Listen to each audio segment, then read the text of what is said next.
Have you ever noticed how the world seems to shift as you get older? Not all at once, but quietly, almost like the fading warmth of a sunset. One day, a friend forgets to call. Another, your daughter seems a little distracted. Even a smile from a stranger feels just a bit more distant than before. It's not in your head. There's a subtle change in how we're seen, how we're treated, and sometimes how much space we're given. And if you're in your 60s, 70s, or beyond, that feeling might come with a deep ache, a silent question. Do I still matter? You've lived through so much. You've raised families, built careers, survived heartaches, made memories that could fill libraries. But sometimes the world moves fast, and it feels like it's leaving you behind. Here's the hard truth, but also the hopeful one. Some of that distance isn't just coming from them. Your kids, your neighbors, your community. Some of it, gently, quietly, might be coming from you. Now don't take that the wrong way. This isn't about blame. It's about reflection. Because once we see it, we can shift it, just like adjusting a painting so the light hits it just right. You can shift your presence so that others feel drawn to you again, instead of drifting away. In this video, we'll explore 6 small habits, little patterns that can unintentionally make people pull away. They're not major flaws. They're just quiet tendencies that sneak in over time. But here's the beautiful part. Once you notice them, you can change them. You can rebuild the closeness, renew the respect, and bring light back into your connections. This isn't about pretending to be someone new. It's about letting the best version of you, the warm, wise, and wonderful you, shine a little brighter. So if you've ever felt invisible, or wondered why the calls come less often, the visits feel rushed, or the hugs aren't quite as tight, stick with me. Let's take a kind, honest look together, because aging doesn't mean fading. Let's begin. Firstly, becoming too negative. Picture this: it's morning. The sunlight filters softly through your kitchen window. You wrap your hands around a warm cup of coffee. It should feel peaceful. Your daughter walks in, smiling, glowing, excited to tell you about her day. Maybe she got a promotion. Maybe one of the kids finally learned to ride a bike. But before she finishes, you let out a sigh. That's nice, you say. But this world's a mess. Prices keep climbing. People are so rude these days. My back's been killing me again. And just like that, her smile flickers. The air cools. Now, here's the thing. You didn't mean to dim her joy. You've lived through a lot. Wars, recessions, loved ones lost, joints that ache when it rains. Your struggles are real. They're written in every line on your face, every scar on your heart. But over time, if every conversation becomes a list of what's wrong, people begin to pull away. It's not because they don't care. It's because they feel drained. Your son might stop lingering after dinner, not because he doesn't love you, but because each visit leaves him heavy. Your neighbor may wave less, not out of disrespect, but out of self-protection. Even the grocery store cashier might flinch when you mutter about kids these days. We've all earned the right to vent. Truly, but constant negativity, especially when it becomes a habit, can feel like a cloud that follows you. Let's be honest. When was the last time you enjoyed spending time with someone who only talked about what's broken? Did you leave that conversation energized or exhausted? So what can we do? Start small. Next time you feel yourself steering into gloom, pause. Take a breath. Ask, is this the energy I want to leave behind today? Then try adding something light. A funny memory, like the time you caught a raccoon stealing your trash. Or simply, at least the sun's out today. This isn't about pretending everything's okay. It's about balance. Because people aren't avoiding you. They're searching for warmth, connection, hope.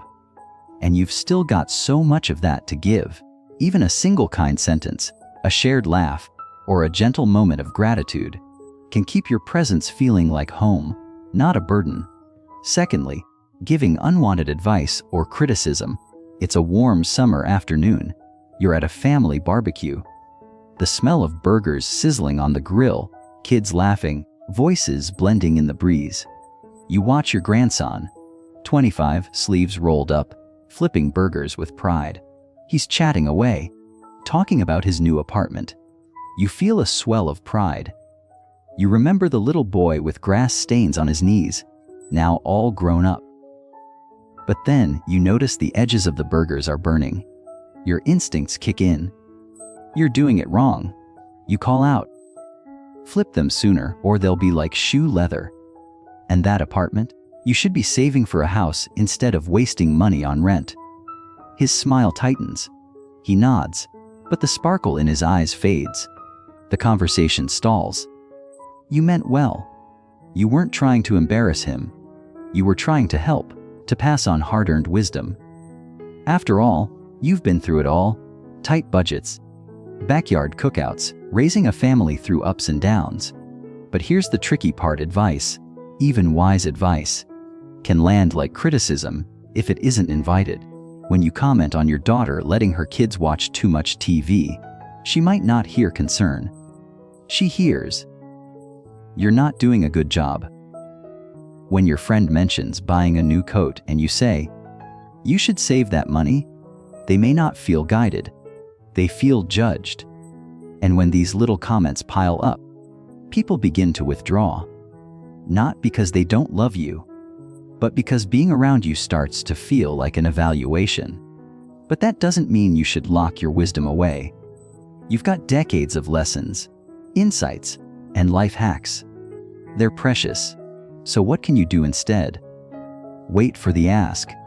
When your granddaughter is baking and struggling with the dough, instead of saying, "You're doing it wrong," try, "Want a trick that helped me when I was your age?"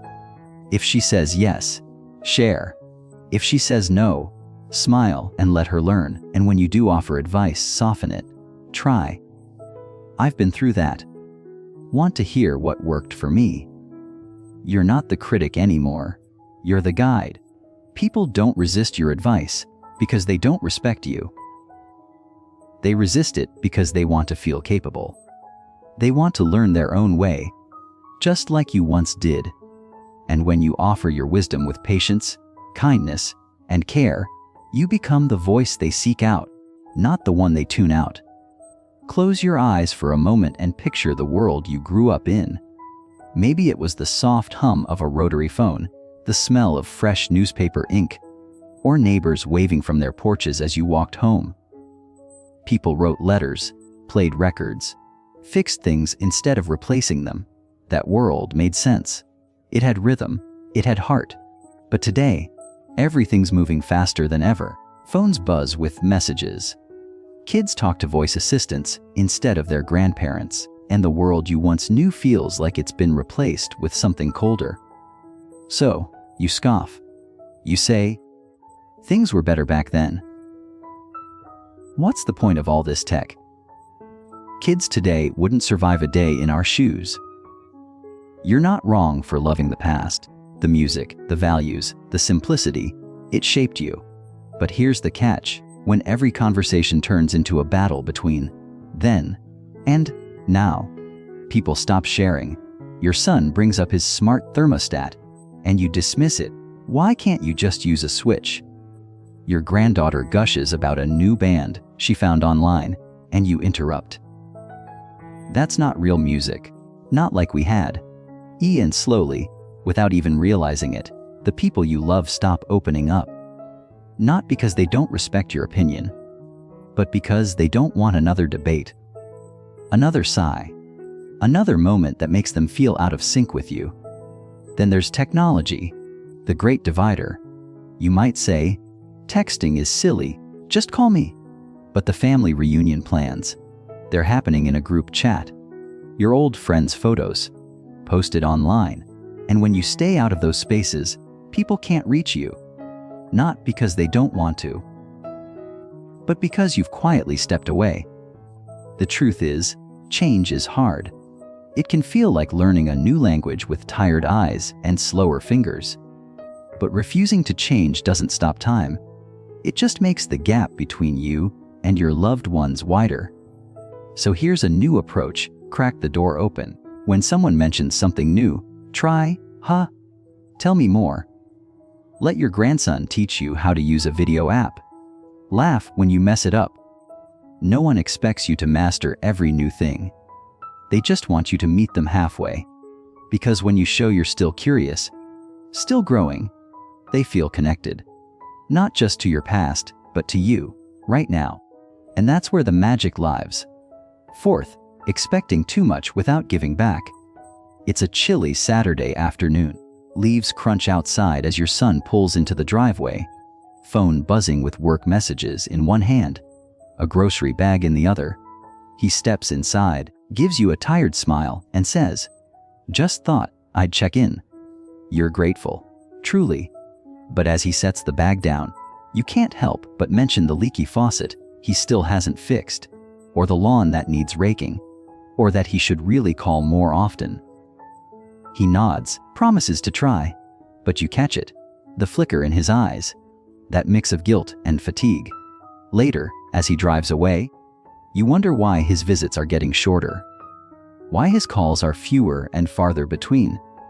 Here's the quiet truth: as we grow older, it's easy to slip into a mindset of expecting. You've spent decades giving, raising kids, cooking meals, fixing problems, holding hands through heartache. Now, in your 70s or beyond, you're tired. Your body slows down, your energy wanes, and leaning on others feels reasonable. And it is. You deserve support. But when expectations pile too high, when people feel more like helpers than loved ones, they start to step back. Not because they're selfish, but because they feel used, not seen. Maybe your daughter skips a visit because she knows she'll leave with a to-do list.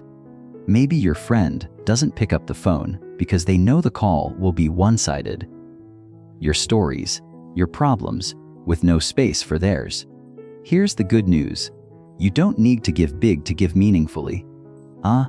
Thank you for stopping by. Instead of a chore list, a quick, "How are you doing?" Before diving into your day, a simple note to your neighbor: "Appreciate you clearing my sidewalk. You're a lifesaver." These gestures shift everything. They remind people that you still value them, not just what they do for you. Relationships aren't about equal effort every time. Age changes the rhythm, but even a small step toward balance can keep the dance going. Because when people feel appreciated, they show up, not out of obligation, but out of love. Fifth, bringing up the past too often. Let's take a walk down memory lane, shall we? It's 1968. You're leaning against a cherid Chevy, the summer sun warming your face. Elvis is playing on the radio, a soda in hand, your best friend by your side. Life feels open, wild, full of promise. And now, decades later, you're sitting at the dining table. Your grandkids are sprawled across the couch, thumbs dancing across glowing screens. You shake your head and say, "Back in my day, we didn't stare at screens all day. We cruised Main Street. We had real fun." They nod, politely, but their eyes glaze over just a little. It's not that they don't care. They do. They love your stories, your history, your heart. But when every conversation circles back to the good old days, the present begins to slip away. You've got a treasure chest of memories. First loves, long drives, tough jobs and big wins. By now, you could fill a library with your life. But if you keep pulling from the same shelf, retelling the same stories, people begin to tune out. Not because they don't value your past, but because they're craving connection in the now. Your daughter has heard about that Chevy summer a dozen times. Your friends can recite your fishing tales better than you can. Even your grandkids know how much things cost in 1972. And when you say things like, "You wouldn't last a day without Wi-Fi," it doesn't build a bridge. It builds a wall. Here's the shift: you don't have to stop sharing the past, just weave it into the present. Instead of saying, "We used to make our own fun," try, "What's your favorite way to have fun now?" Then listen. Tell a story. then ask for theirs. Wrap up your old fishing tale with, "Seen any good spots lately?" When you invite others into the conversation, it becomes a two-way street. You honor your memories and their moment, because the people in your life want to connect with you. Not just the echo of who you were, but the person you still are. And the truth is, your story isn't over. You're still writing new chapters, maybe quieter ones, but just as rich. Stay in this moment with them, and they'll stay with you. Sixth, not respecting boundaries. It's a rainy Tuesday. You're feeling restless. The house feels too quiet. So, you grab your coat, hop in the car, and head to your daughter's place. No call, no heads up. She'll be happy to see you, right? You knock, and she opens the door. Her hair's a bit messy. A toddler clings to her leg.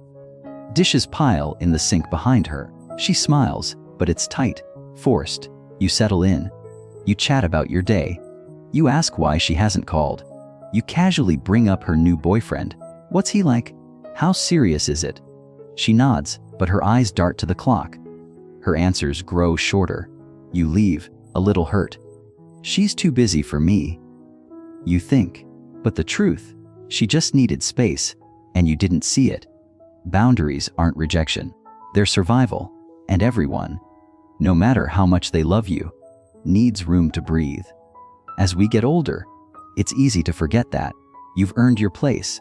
You've lived, loved, lost, given so much. So it can feel natural to expect open doors, instant replies, deep conversations anytime you want. But here's the thing, your son might not answer your daily calls right away. Not because he doesn't care, but because he's in a meeting. Your friend might not have the bandwidth to hear about your latest doctor visit, because they're carrying worries of their own. Your neighbor might not appreciate questions about their finances or family choices, even if you mean well. And when people feel their personal space isn't safe, they don't always tell you. They just pull back. Shorter visits, less eye contact, fewer invitations, not to punish you, but to protect themselves. So what can you do? Pause before you step in. Ask, "Is this a good time?" Before dropping by, before sharing something heavy, before digging into their private life. If your grandson seems quiet when you ask about dating, let it go. If your friend says, "I can't talk long today," respect that. Boundaries don't mean people don't love you. They mean they trust you enough to be honest about what they need. When you honor those lines, you become someone they want around, not someone they feel guilty for avoiding. You still have so much presence to offer, so let that presence be a gift, gentle, respectful, and full of care. That's how connection grows.